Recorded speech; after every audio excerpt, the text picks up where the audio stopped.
दीदी बोलो है काकी बड़ो अगने आवा आज तुम नारी शक्ति को प्रतीक होंदी तुम यू जानी ल्या नारी शक्ति को प्रतीक होंदी तुम यू जानी ल्या चंडिका को रूप आज तुम अफुते मानी ल्या पुरच द्यायो दमन चक्र जुल्म अत्याचार तुम तुम्हारा दम से मिलन हम ते अलग राज्य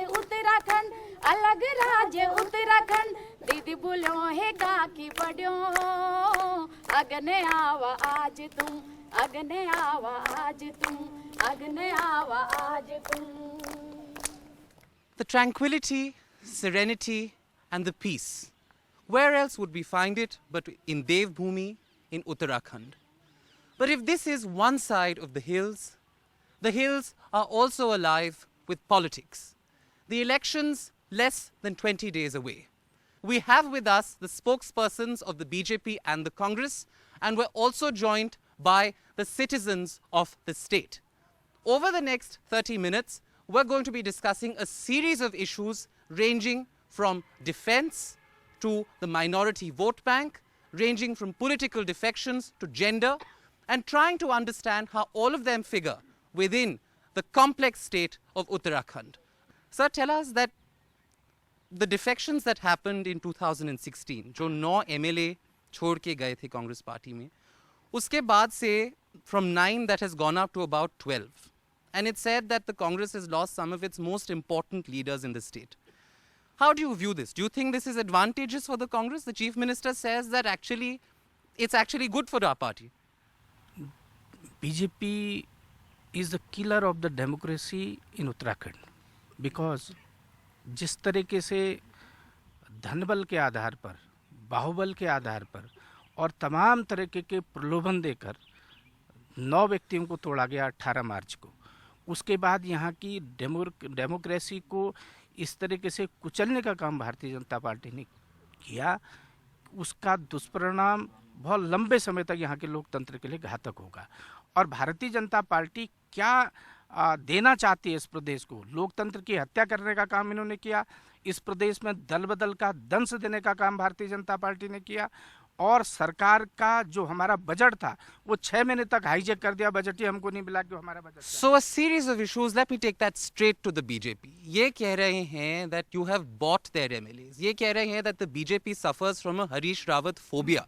It's a very, very serious allegation. How would you respond to that, sir? देखिए, उत्तराखंड के राजनीतिक इतिहास में इससे बड़ा पार्टी छोड़कर आने का काम कभी हुआ नहीं.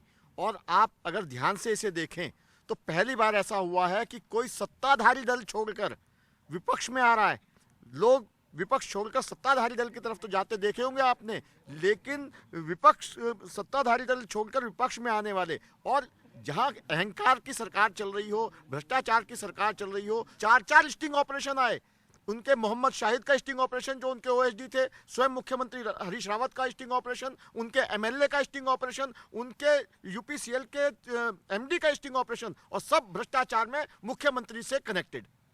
So basically what he's saying is that no one, आप जो कह रहे हैं, one side is saying that you have bought our MLAs. The other side is saying that you are as corrupt. Well, if I were to open it up to the, to the local people, what do you have to say about this, ma'am? One side says that the BJP suffers from a Harish Rawat phobia. They say, well, who are you to talk? Where do you stand on this? I would like to explain to general public in a very simple form. If your children are not worth it, if your children are misbehaving in the house, or if your children are not listening to you, do you blame your neighbors for bringing the child up badly? It is a failure of Congress. A failure of the Congress. How does the Congress party, how would you respond to that when it's said that this is actually a failure of the Congress and that's why leaders are defecting en masse to the BJP? As far as defection is concerned, I feel that there is no ideological division between the two parties. Whereas Congress is fighting with the rebels, BJP has become Congressized BJP. That is why BJP is accepting more and more defectors from Congress, and politics today is big opportunism. Probably they are not seeing their future, political future with the party, therefore they are defecting to the other party as there is no ideological division between the two political parties. Many say that because the Congress has lost so many of its MLAs, it is advantage BJP in the state. But can one say it is advantage BJP in the state? Is it that easy to say that it's advantage BJP in the state? What do you have to say to that? There is no advantage for BJP in the state. Like Yashpal Arya, when he joined BJP, he made a statement that he was feeling suffocated in Congress. How can you say after 5 years, being a minister, making money, and all of a sudden you say you are feeling suffocated? ये तो personal gain के लिए हुआ. All of a sudden, आपने सुबह you felt suffocated, and by the evening, you and your son got a ticket from the BJP. So I don't think it will be an advantage. अगर public देख रही है, तो वो पक्का इन दोनों को हराएगी, क्योंकि इन्होंने अपने पर्सनल गेन के लिए, अगर सफोकेशन है तो एक बीमारी है, और इस बीमारी का इलाज जो है पहले हो जाना चाहिए था. ये क्या टिकट बटने से एक दिन पहले you felt suffocation? तो I think public will not forget this. Actually, the matter of defection is little complex in Uttarakhand. It's not a simple defection of party workers from one party to another party. If you remember, the chronological order of the incidents which took place here in Uttarakhand, first 12 MLAs of Congress, 12 or maybe 9 MLAs or 10 MLAs, they were made to defect to create a government of BJP here. It was not a simple case of defection. So BJP is also equally responsible for this. Similarly, you must notice, Congress party also instigated at least 2 MLAs to defect from Congress and join BJP and join Congress. So here the case of defection is not a simple case of defection. It's a dirty politics being played between these two parties. Therefore, it's a very, it will harm our state in future definitely, and it should not be seen as a simple case of defection for party loyalties. Absolutely. As you point out that the issue of defection is a complex one. It's not simply MLAs walking from one party to another, but let's also see how that impacts the ordinary voter. Ma'am, when you go to vote, and you see that your politician, the politician that you're voting for, was actually in the opposition party, say a few months ago, what does that do to your trust in the vote that you are giving that person? Looking at all of this, I'm really confused. I don't know to whom to give. I feel like not going from my house and going and voting. That's my problem. So, because all are corrupt and they are not doing anything, everything is in the plan, but they are actually, nothing is done. So a sense of confusion among the voter about whether they should even vote for a political party. Sir, क्या आपको भी ऐसा confusion होता है when you go out to vote?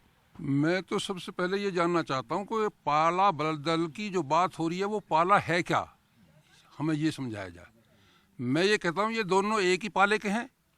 पाले की तो दूसरे की बात ही नहीं हो रही, दूसरे पाले पर जनता है जिसकी कोई बात नहीं कर रहा है. Okay, what are you saying, sir?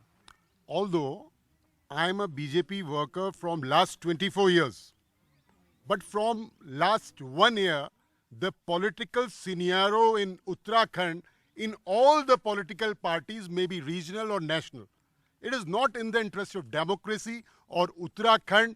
Ayaram, Gayaram, Dal Badal, opportunism, corruption, no issue in this election. Because previously, whom we were saying that these people are corrupt, they are not indulged in BJP, they have got tickets, they will be fighting elections, they will become minister, maybe some of they can become also chief minister also. The general voter is acutely confused. Well, let's take a break and come back. When we come back, let's also look at some of the other finer issues that get subsumed within politics. The question of gender, the question of women's representation in the state, the question of minorities. Because a state like Uttarakhand, when formed in 2000, was a state that was formed with a certain vision. And women were a very, very integral part of the history of the struggle for the state. So let's come back and listen in to all those voices.